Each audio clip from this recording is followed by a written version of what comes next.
अस्सलाम वालेकुम, मेरा नाम रुबीना कौसर है। यह मेरे खामद ने इन्हों का ऑपरेशन होया गुर्दे का। 6 मेरे बच्चे ने ते 2 दिल दे अटैक होए ने। 2 दिल दे अटैक होए ने। फिर इन्हों दी दवाइयां आंदियां ने वजीराबादों। ते इन्हों का जो दिल का अटैक होया ना उदन दे 2-3 बारी दवाइयां लिया चुके वजीराबादों।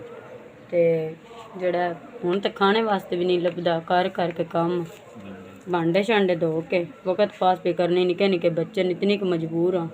अल्लाह दईए आसरा।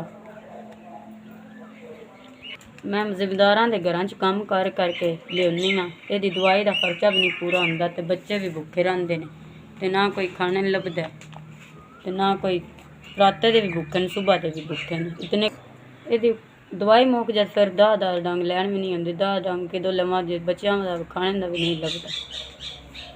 कल भी सारी दिहाड़ी लम्मे पे रहे। इन्होंने दिल का मसला आई को नहीं। 10 डंग हो गए दवाई को नहीं आती तो ना लैन आती। निके निके बच्चों मैं किदों पैसे कट्ठे करके लियावां तो किदों मैं इन्होंने दवाई लै के पियावां।